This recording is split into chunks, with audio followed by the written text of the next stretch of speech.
السلام عليكم ورحمة الله وبركاته.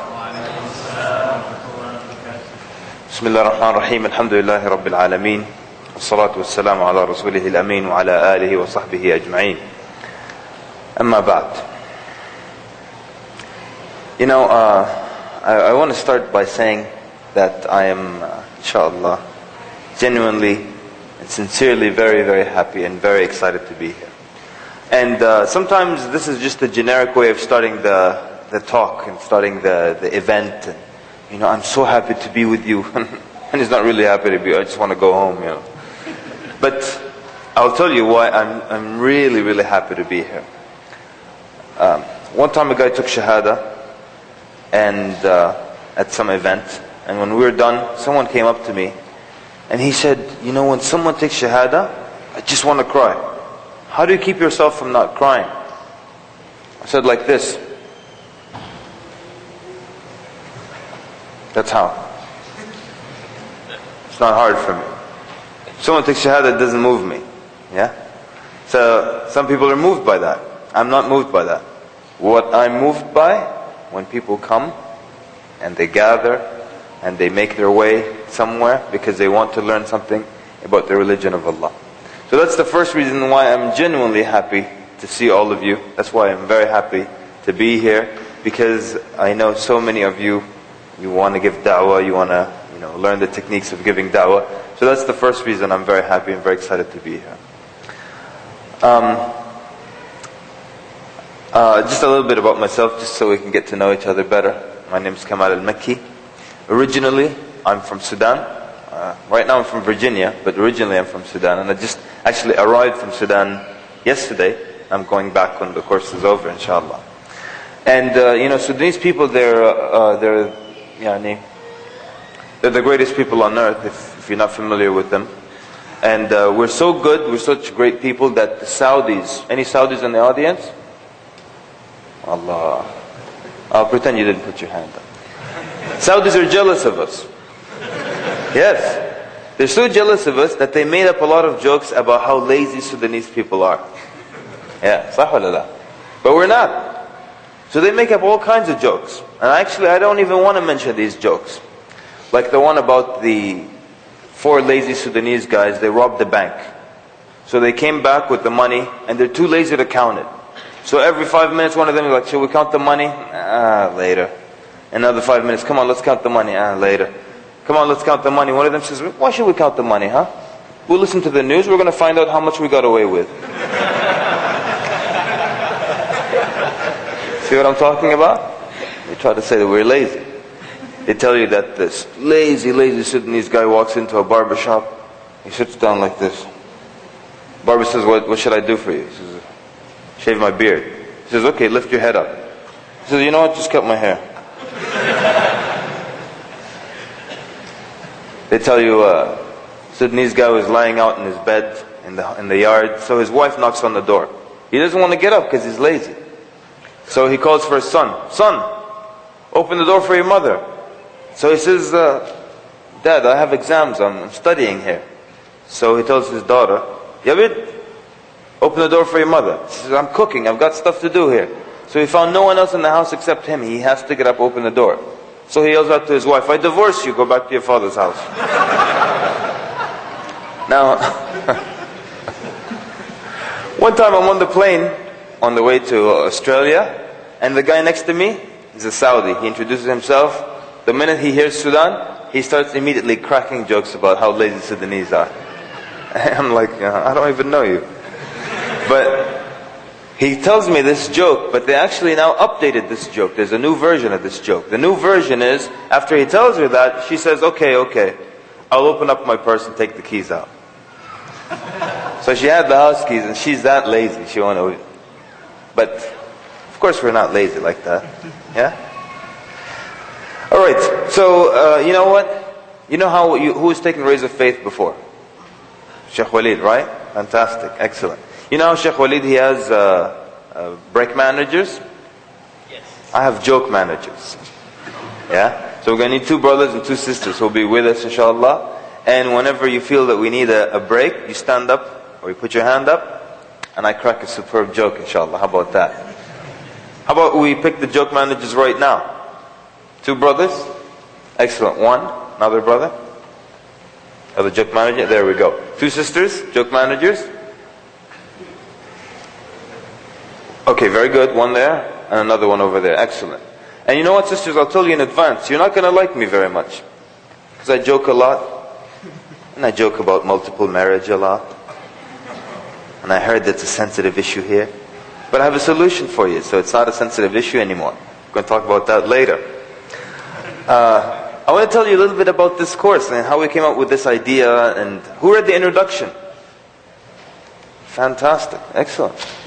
The first time I did this course, which is New Jersey, a few days ago, or 20 days ago, I kept saying, read the introduction. I think at the end of the course, maybe 9 people read it. So already we have 11 people who read it. That's great. The reason I insist on people reading the introduction is that you need to understand what you're going to get in this course. And many times da'wah courses, they are, or people expect da'wah courses, they expect it to be where it spoon feeds you on what to say in every possible scenario. Now, as a teaching philosophy, I don't think that's fair to the student. I think it's better to equip the student with their own ability to respond to every refutation and even to every claim or question or even things they've never heard before. We're going to do that, and you're going to see it for yourself. I'm going to present you with concepts that you may have never heard of at the end of this course, and you'll be able to answer them by yourselves because you have the tools.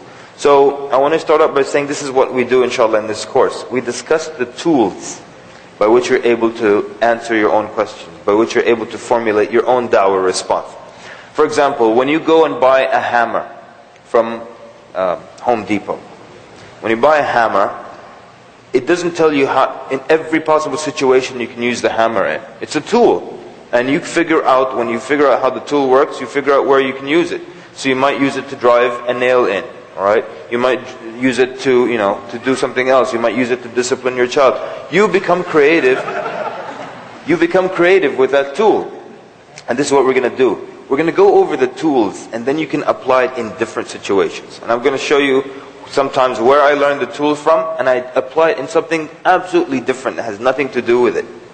Some of these tools you can use with people, you can even use with animals. We're going to discuss a lot of things. So how do we come up with this idea, and why am I here teaching this course?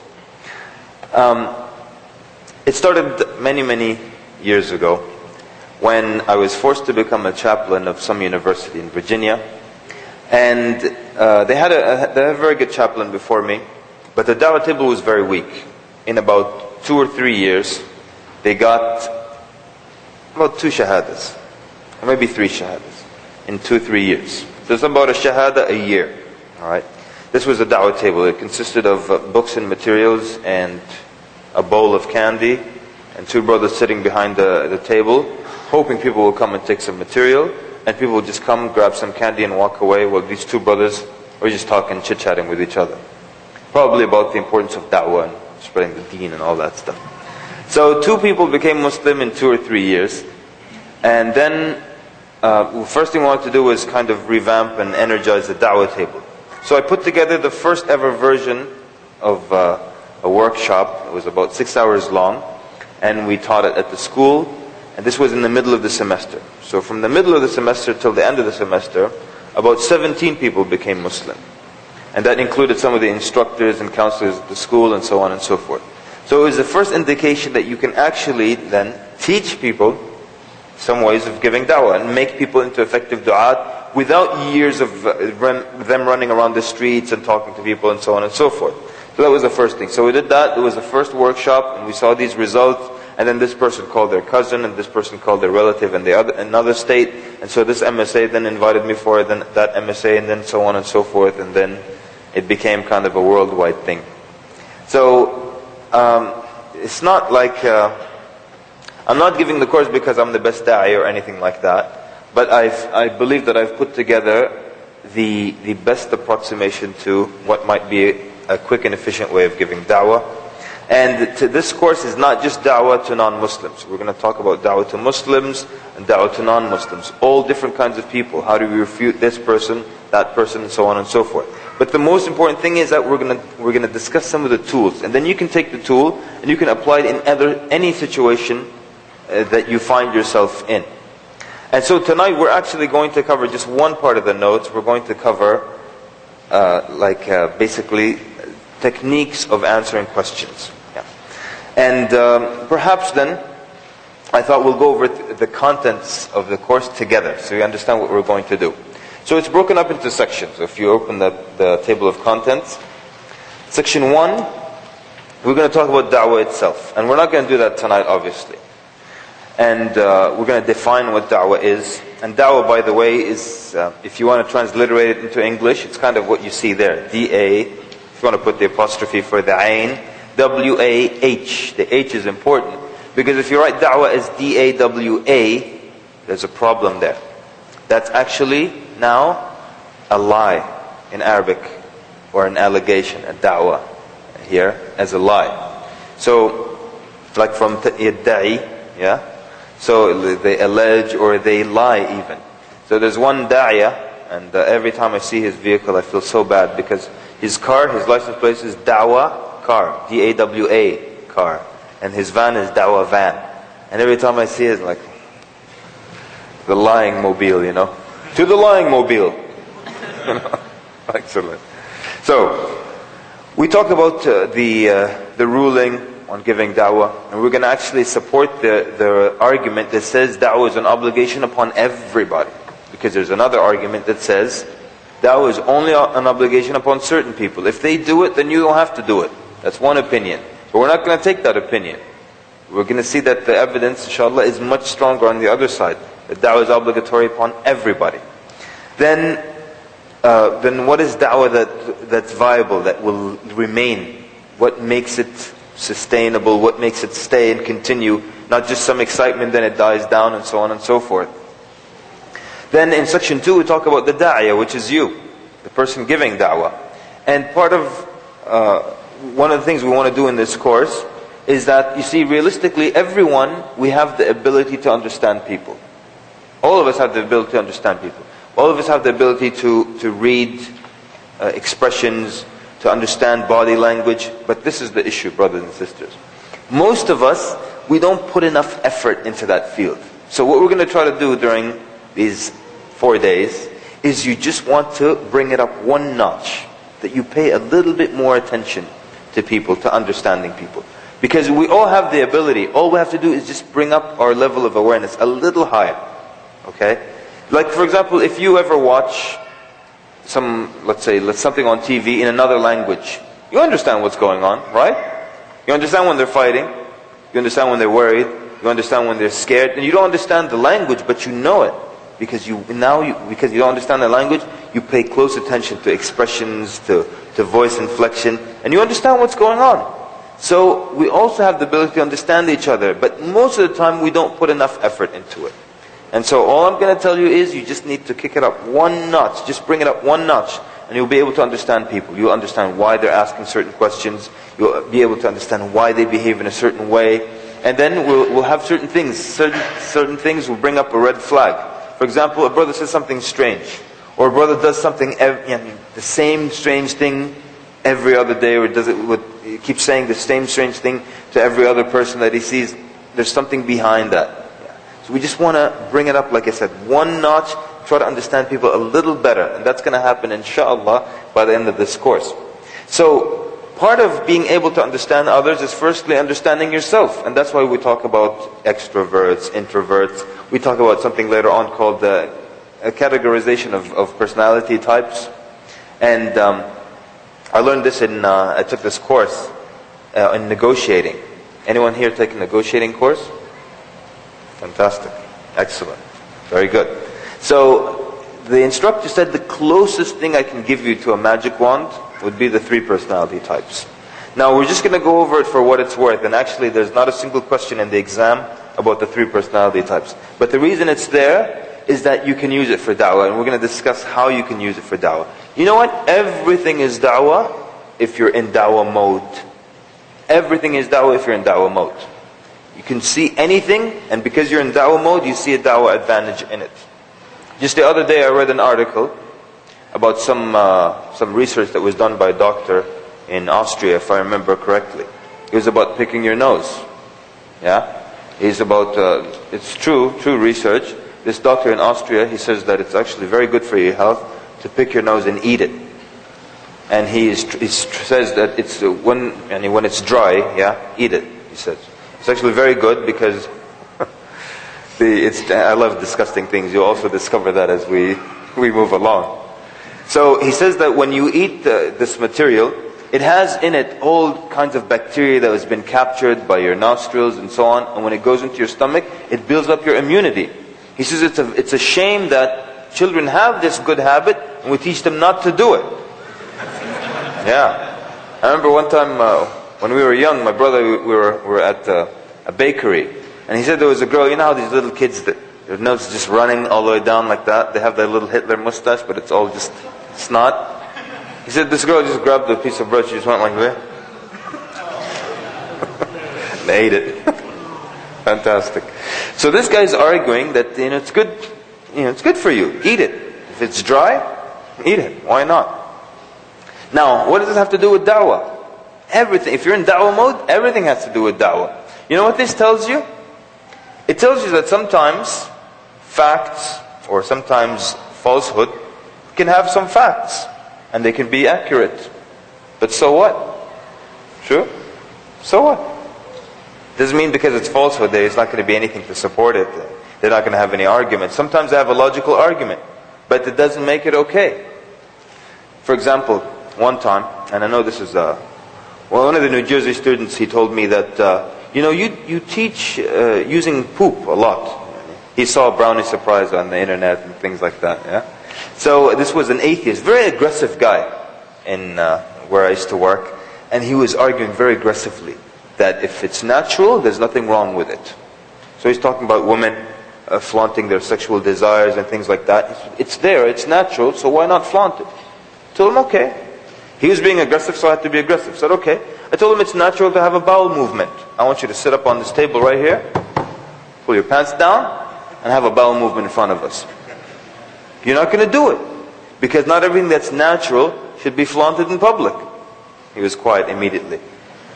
So he might come up with a fact, but that doesn't make it okay. I'll give you something else. For example, some people, who's heard the end of music here? Excellent. Okay, just 3 people. Basically, the end of music is a lecture online about music being impermissible, right? So some people argue that it is permissible. Why? Because it's something that's natural. And here's their argument. A little child, no one has taught this child how to dance. When they listen to music, they naturally do what? Bounce. Immediately. So they're arguing this is something natural that Allah put in us. And so they bounce, and so it can't be haram. And so, what about then sexual urges in teenagers? It's natural. Does that mean it's okay? It's okay. And you go ahead and act upon that? No. So the fact that you give me a piece of information or a fact, it doesn't make it okay. So falsehood sometimes can have an argument, or it can have a fact, or there can be a study, but it doesn't make it okay. And by the way, just to answer that, you know why kids bounce immediately? Because the part of the brain that's in charge of motor movements is the same part of the brain that's in charge of audio appreciation or music or things like that. That's why it's natural for the bouncing to occur. So anyways, the point is then, when you're in da'wah mode, anything that you see, anything that you hear, you can see a da'wah benefit from that. So, for the next, until the end of this course, we're going to be in da'wah mode. We're going to kick it up a notch with understanding people, reading people, understanding why people say certain things or do certain things. And that's going to make a huge difference for us. And that's why, in order to understand people, first you understand yourself. So we talk about extroverts, introverts. Any salespeople in the audience? Anyone sells cars here? Okay. Okay, very good. 2 people. I'm going to call on you a lot, inshallah. You're going to prove some points for us here. But I'm sure some of the people in your business very snaky, right? Some snakes in your business, right?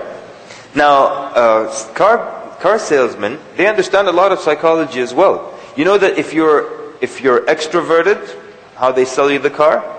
They keep telling you about how people will react when they see you in the car. They say that to you because you're extroverted. So they tell you, when you park this thing in front of your driveway today, your neighbors are going to go crazy. People are going to look and say, what's this? And people are going to want to talk to you because of this car. That's how they sell you the car, based on your personality. If you're introverted, they tell you what the car will do for you. And I'll tell you an interesting statistic. They tell you that 96% of people who go to buy a new car, they end up not buying the car that they wanted. 96% of people. 96% of people who buy a brand new car, they buy a model they didn't want, they buy a brand they didn't want, the size of engine they didn't want, the color they didn't want. What does that tell you? It tells you that the salesperson can influence them that much. That much. And that's why they're so used to manipulating people. Well, of course, with the exception of our two brothers in the audience. They're so used to manipulating people that they don't listen to you. They don't care anymore. You know, I went to a dealership one time. I told the guy, now look what I asked him. So show me a sedan, Japanese, for under $10,000. You won't believe what he showed me. Okay? He showed me some ugly American SUV, some kind of Jimmy or Blazer. I can't stand those cars, with all respect to those who have a Blazer. Yeah. So he showed me a Blazer. So that's an SUV, and it's American, and it was for $12,000. It's just exactly the opposite of everything I asked him for. You know why? He doesn't care. He's so used to making people buy what he wants to sell. So he wasn't even listening to me. He's like, I'll make you buy this. Sometimes you hear these horrific stories about people coming in and then just totally being ripped off. And some stories are incredible. You wonder, what's wrong with these people? How could they do that to someone? The other person, how could they allow someone to manipulate them that much? So there was one story where this woman came in, and she had a very nice car, but they gave her like $500 for her car, and she bought some other car, and she drove that for 5 days, and they called her back. They told her there's a problem, and we need to take the car back from you. She came back, gave back the new car, and they sold her back her old car for $5,000. Exactly. What? Imagine that's your wife. You're like, you did what? What you do? As a joke, I always do this to my wife. When we're having a discussion or something, I always do this. Then I go like that. But my wife, she doesn't mess around. She's like, come on, hit me. Come on. Okay. So, talk about manners. That's so important, you know.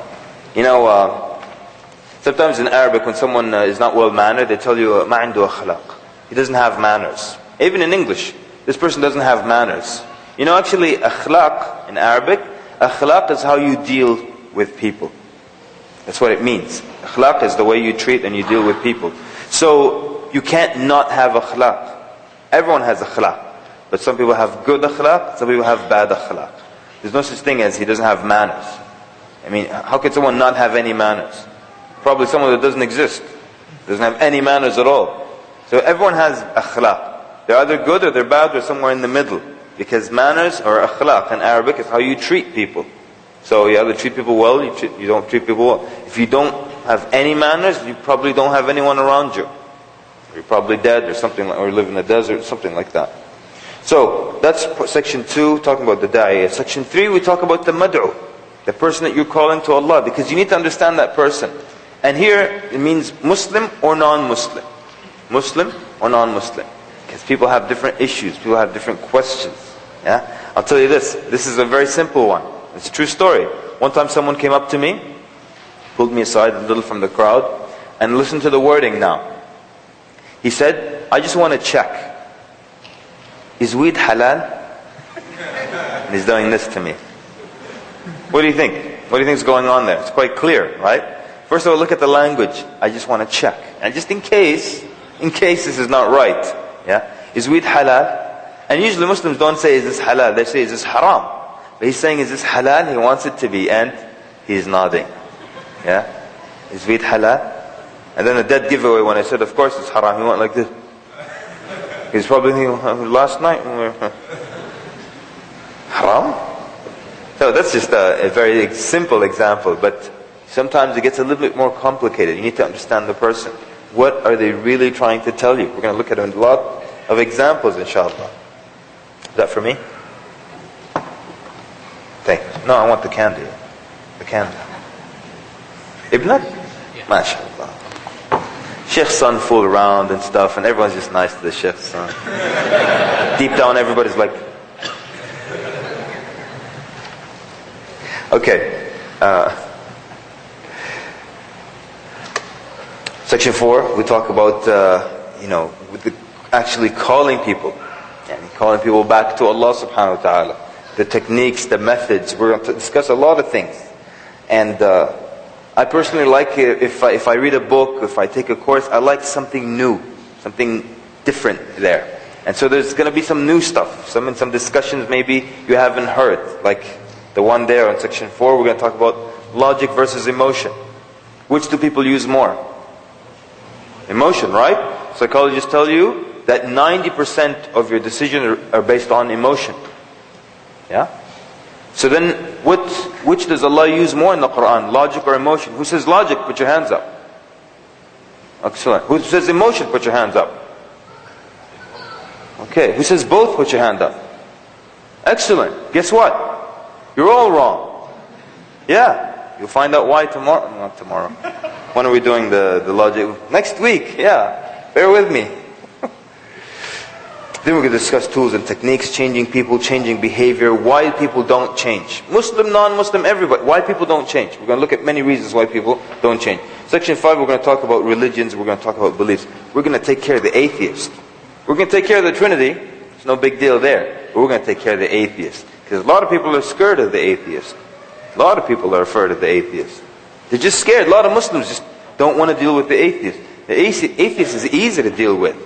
Don't ever be scared. Inshallah, we're going to examine their minds, why they even became atheists. We're going to talk about a lot of things, and then destroy the atheists, inshallah. And then there's, in section 5, it says at the end there, hamburgers are my lifestyle. What is that section about, you think? Anybody? Yes, sir. Close, but not. What does it mean, hamburgers are my lifestyle? Anyone want to guess? Naam? No, we're actually going to talk about homosexuality there. Why do I call it hamburgers are my lifestyle?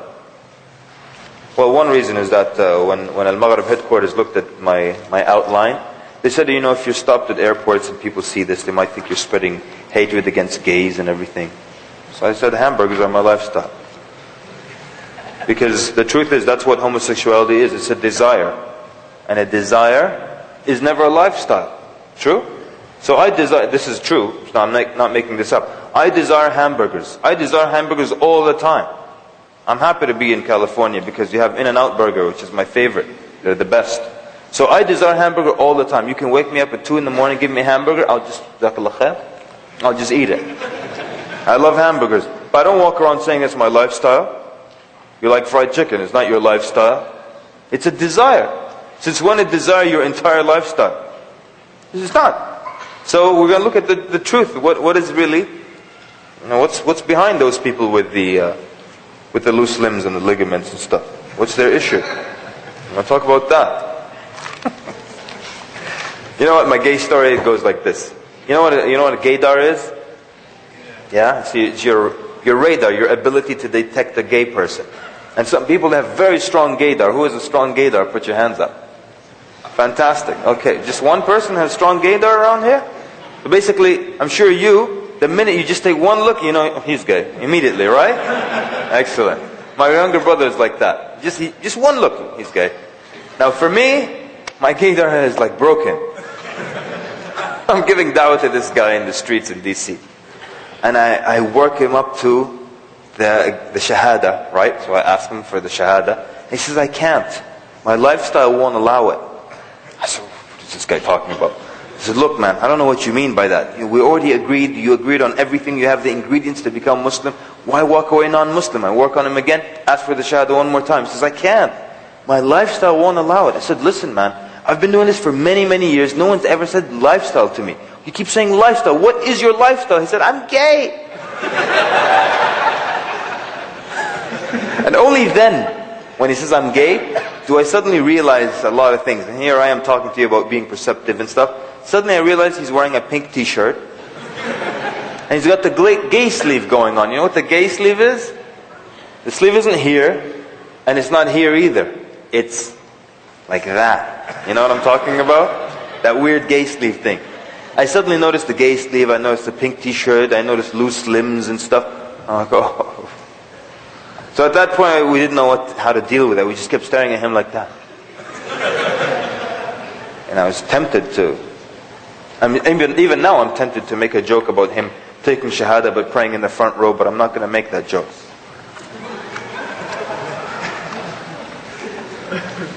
Okay. So the truth is, it's just a desire. It's not a lifestyle, it's not a right. You're going to look at some of the arguments they present. Because everybody wants a piece of you, brothers and sisters. That's the truth. Everybody wants a piece of you.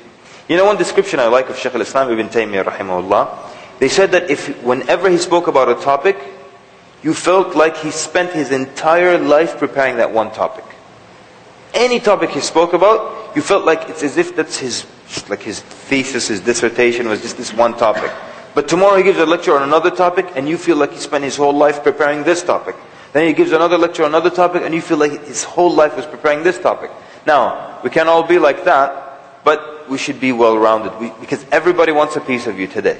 Everybody wants a piece of you. The atheist wants a piece of you. You know, the gay rights activist wants a piece of you. Everybody wants a piece of you. So you have to be able to answer this person, answer that person, and put this person in their place, and put that person in their place. And this is the reality. We live here. This is how it is. Everybody wants a piece of the Muslim. Muslims want a piece of the Muslim. Right? We're even going to talk about other things. We're refuting and what kind of nice, good arguments can you give, you know, when it comes to issues of madahib and all kinds of other fiqh issues. How can you convince people? Different arguments. We're going to do all that, inshallah. Let me know when it's time to break. Yeah? So, that's more or less what's in the table of contents. Section 6 actually is when we discuss, follow-up techniques when it comes to reverts specifically. Because a lot of work needs to be done when it comes to that. Okay. So now we're going to go over a certain area in the notes, and even if we have to break in the middle of this section, it's not a big deal. It's just the only thing that we're going to do today. Now, but before that, let me just talk to you a little bit about those who have attended the workshop in the past. And I actually have given it in California, probably. I've given it in this masjid. This was in 2007. I gave a 6-hour version or workshop. It was called How to Give or to Get a Shahada in 10 minutes. I was going to say 6. Yeah. So how to give a Shahada in 10 minutes. This was the workshop that I was talking to you about in the beginning. This is a lot more than that. It will have some of those techniques incorporated. But this is 4 days. It's not just a 6-hour workshop. Yeah. But what about that 6-hour workshop? For those of you who are not familiar with it, who has attended that before? Excellent. Good. Not too many people. That's good. So the Shahada workshop, basically, I've been teaching it for the last 6 or 7 years. And there are many who have attended it and they've become superb du'at. There's actually a brother in Toronto who heard it online. And he started a da'wah team, and he brought, by an early count, I don't know what the numbers are today, he brought 160 people to Islam. And he retained 95% of them remain upon Islam, which is very, very high. So of his 160, 95% remain upon Islam. I got an email from my brother in Saudi Arabia who's doing da'wah to the non-Muslims there. This was like many years ago, maybe 5 years ago or something. And he heard it online as well, and at that point, 53 people had become Muslim from the foreigners working in Saudi Arabia. I got an email from someone in the UK, and he heard there's a 5-hour audio version of it, so it's 5 CDs. He heard the first 2.5 CDs online. This is what his email he sent me. He says, then he paused it to go out and get dinner. He says, on the way I saw a non-Muslim, so I said something from the workshop. So he gave an expected answer that was mentioned in the workshop. I gave him another answer from the workshop. He says the guy took his shahada. So he writes in his email, he says, I only listened to half the workshop and I got a shahada. What happens when I listen to the whole thing? I said, you get a shahada in 10 minutes. That's what happened. Of course now that title, it's not a guarantee, right? It's just a marketing title, interesting title. But a lot of times people get upset and Muslims come angry at me. How dare you? And sometimes even reverts come angry. It took me a year. You talk about 10 minutes. I'm like, yeah, it took you a year. It doesn't have to take everybody a year. We've done in 10 minutes. I used to talk about this story of passing out pamphlets. I gave a guy a pamphlet. So this is a Million Family March in DC. We're passing out pamphlets all day. I'm walking this way. He's walking the other way. I give him a pamphlet. I keep walking. I turn around. He stopped. He's reading it. What should I do? What do you think? Now? Go back. Why should I go back to him? But what made you say go back to him? Why? Excellent. Because he's reading. Excellent. Because he's reading and he stopped. All day you give someone a pamphlet, just take it, they keep walking. This man stopped. So as a Daya, you read these signs. So he stopped. There's something there. I just walked back to him. I still haven't said a word. When I got there, he said, okay, what do I do now? I said, for what? He said, to become Muslim. I said, you know that it's serious and you can't leave. And he said, yes. He said, I know all that. What do I do? He took his shahada right then and there. It wasn't even 10 minutes. It wasn't even 10 seconds. Gave him the pamphlet and he wants to become Muslim. I'm that good, by the way. No, it has nothing to do with me. And it could have been anyone else in this audience. It's just that Allah subhanahu wa ta'ala put you at the right place at the right time. Maybe this person's been searching for months. Maybe he's been reading. Maybe he read half the Qur'an already. Maybe this was just the last straw. That he's been thinking about Islam and suddenly a Muslim gives him a pamphlet and he took it as a sign maybe. So, it's possible. And there have been a lot of people who have taken the course and they've become excellent du'at and they've had great results and so on and so forth. One time a 15-year-old took the workshop. This was, like I said, the 6-hour version. And next day his best friend became Muslim. And he even writes, he says that he's better than a lot of Muslims now. So, it's possible. So, what I'm trying to tell you is that the short version worked so well for so many people, and there's so many success stories, alhamdulillah. What happens with the full version? Inshallah khair happens. I'm not going to give you minutes or anything like that. Okay, so we're on page 62 of the notes. We're going to discuss, that's all we're going to do tonight, 9, if we can get to the 9, or 6 actually, 6 techniques of answering questions. Okay, why this section specifically? I'll tell you. First of all, that a lot of Muslims think their job as a Da'iyah is just to answer questions. You talk a little bit about Islam, any questions, and then the guy starts to ask you all kinds of ridiculous questions, and you just answer. And you just answer. And of course you have to acknowledge all questions as intelligent questions, and then respond. And so sometimes what happens is, you might be in a bad place here. So for example, the first question. Why does God need us to worship Him? See that question? And it's a common question. Why does God need us to worship Him? Don't start answering this question. Because if you start answering it, no matter how you answer it, you're wrong. True? No matter how you answer. Because Allah says in the Qur'an, وَمَا خَلَقْتُ الْجِنَّ وَالْإِنسَ, you're wrong. Because Allah is so great and so magnificent that He's deserving of being worshipped, you're wrong. Why? What's wrong with the question? Look at that question. Why does God need us to worship Him? And the truth is, Allah does not need us to worship Him. If you don't fix the question first, no matter how you answer it, you're telling them, this is why Allah needs us to worship Him. So first thing you have to do is, fix the question. Number 2, can God create a 4-sided triangle? And here people get excited. Yes, of course He can. Yes, He can. And what's funny? There's no such thing as a 4-sided triangle unless you're an idiot. That's a square or a rectangle. This triangle has 3 sides. So don't accept this premise. It's wrong. I'm just going to say, yes, of course He can create a 4-sided triangle. He can even make it 15 sides. In your eye also He can create it. No, Habibi. There's no such thing as a 15-sided triangle. It's not a triangle anymore. Well, why should I accept this premise? Number 3, an atheist asks, this one is a little more tricky. What is it about the Qur'an that makes you so sure that there is a God? What is it about the Qur'an that makes you so sure there is a God? Now, I was asked this question recently by 2 atheists. And they kept repeating it. I didn't know how to answer this question. I just found it difficult to answer. And then I realized why I found it so difficult to answer. Because, I didn't know where to start. Because they're starting from the wrong platform. They're assuming there is no God, so what's your proof there is?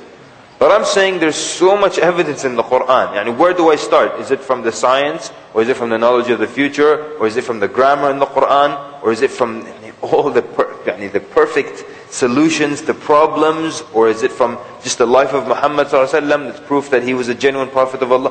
Where do I start? But he's assuming that he's right, and so what's your proof? Yeah? So it says there in the notes, no matter how well you answer question number 1, you will always be affirming that God needs us to worship Him. You need to fix the question first before you proceed. So the rule is, do not immediately accept the person's premise, or you may be at a disadvantage. I think everyone sees how that applies now. All kinds of ridiculous questions will come at you. You know the one about the rock, right? Can God create a rock that is so big that nothing, no living thing can move it? And immediately your answer is, yes. And then they say, can God move it? And if you say yes, you're in trouble, because that means He cannot create a rock that is so big that no living thing can move it, if He can move it. And if you say no, you can create a rock so big that He can't move, so you're in trouble. So the best answer to it is, I think that's coming up. We'll come back to it. Okay, so the first technique of answering questions, I call it the flip side of the argument. Okay, you give the opposite side and it makes it clear to people. You flip it around and it becomes clear to people why, first of all, why the question is wrong, for example. So you get them to think of the opposite of this argument, and you get them to understand why their question is incorrect to begin with. So, question A, why do Muslims grow their beards? And actually a non-Muslim once asked me this question. He used to work at a company where there were many Muslims. He noticed the Muslims had beards. So he asked me, I want to ask you, why is it that Muslims always grow their beard? And my answer was, I understand why you're asking me that question. Meaning, considering the environment in which we live. I said, but I actually don't grow it. It comes out by itself. True or false? It's not like I wake up and put some manure and go outside in the sun. Check, is it growing? Is it growing? It just comes up by itself. So I told him, because what is natural is when a male matures, he develops facial hair. I told him, if you ask a child now to draw the face of a man and the face of a woman, the child will naturally add facial hair to the face of the man. Because when a man develops, he naturally produces facial hair. So what is natural is for your hair to grow out. But what is not natural is to insist every morning on removing every stubble of hair and cutting yourself in the process and putting the Cologne and sticking the little tissues, all so you can say, ah, like that guy in the Gillette commercial. Yeah. So when I said this to him, guess what he said? Because I could have told him it's the way of all the prophets of Allah and all the prophets had beards. But you know what? When I said that to him, you know what he said? He said, you know what? I never thought of that. I shouldn't ask you why you grow your beard. You should ask me why. So, what happens here? We're using this technique. You flip the question around and suddenly they understand what's so clear about it. You know, why are Muslim women covered? That's the second one. And this is a true story. There was a sheikh giving a lecture. It was a room where men on the right, women on the left. And then a non-Muslim woman came in very angry, yelling out loud in the middle of this event. She's pointing at the Muslim woman. Why are they covered? And you know what they mean, right? Muslim women are covered, they're oppressed, yeah? Everyone else is covered, it's okay. The nun is covered, it's because she's, keeping herself pure. But the Muslim woman is covered because she's oppressed. So she came in angrily yelling, why are they covered like that? So the speaker said to her, he's getting to flip it, flip the flip side. He said, well, I see that you're covered also, and you're clothed, but you were born naked, why are you covered? So she said, modesty. He said, well, modesty? More modesty. Khalas. It makes sense. If covering is modesty, That means the more you cover, the more modest you are. You know what? You can flip it around more, but I don't recommend you ever use this, yeah? But the argument is that if you're covered, that means you're oppressed. That means the more uncovered you are, the more liberated you are. So you could, essentially, you could tell a woman, well, I see that you are not fully liberated at the moment. Why don't you liberate yourself some more? طبعا you're not going to use that, yeah? But that would be the same thing. Well, you're not fully liberated either. When you're totally liberated, then come talk to me. We can discuss. So, the Qur'an is created and not the word of Allah. And this is what those of you who know the biography of Imam Ahmad and the fitna and all that, the mihna. This was the argument of the people who are like the Mu'tazila. They're saying that, and see, look, when you hear their argument, it sounds like they're trying to respect Allah. But when you flip it around, it becomes a problem. And that's how he defeated them in many debates. He flipped it around on them. So they said that Allah is qadim, and ancient, that He's been there for a long time. And speech is something renewable. So it's not befitting that Allah subhanahu wa ta'ala, being al-qadim, He has a renewable attribute. And people speak. So how can people speak and Allah speaks? And the ayah says in the Qur'an, لَيْسَ كَمِثْلِهِ شَيْءٍ. There's nothing like Him.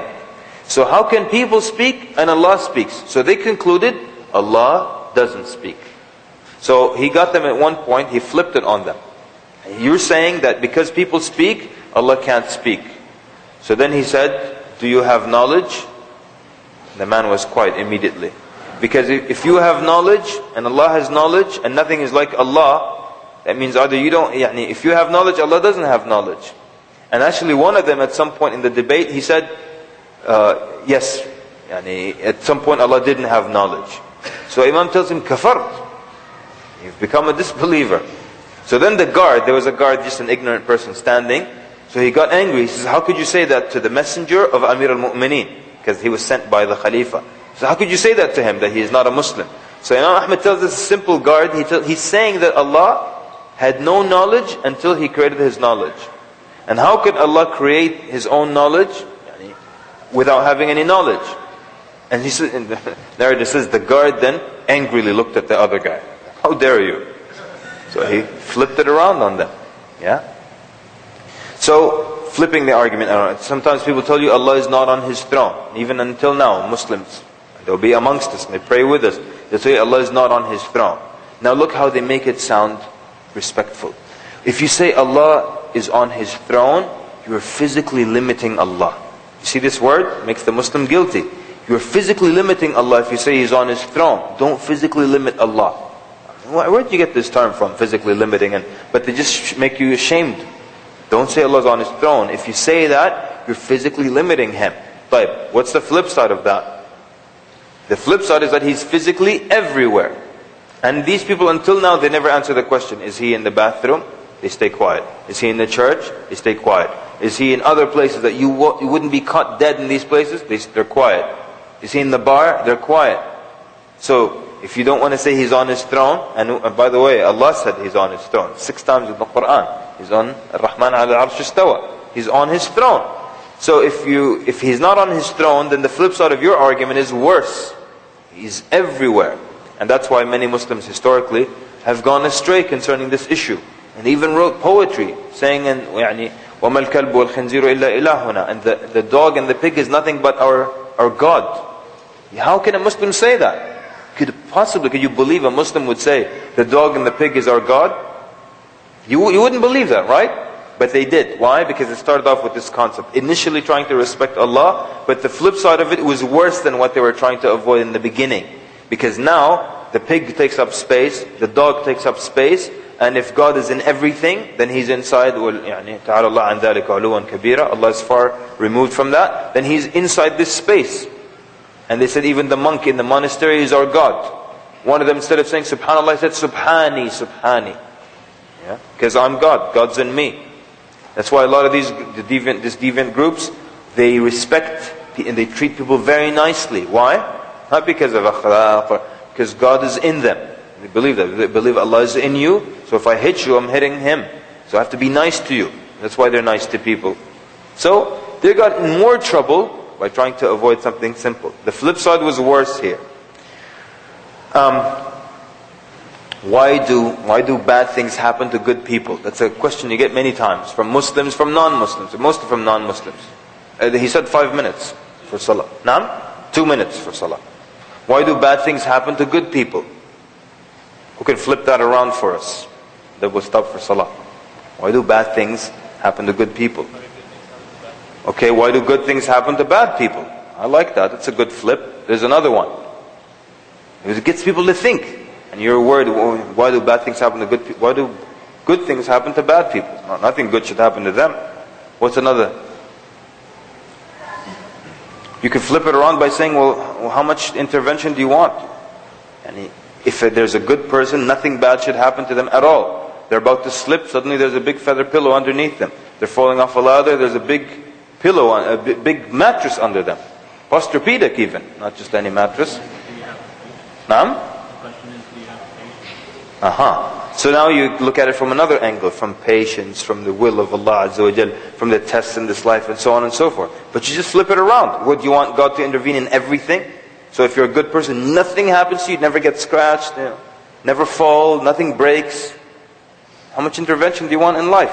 Okay, we'll stop here. We'll continue inshallah after salah. Jazakumullah khairan. Sallallahu mubarak wa Muhammad. Wassalamu alaikum wa rahmatullahi wa barakatuh.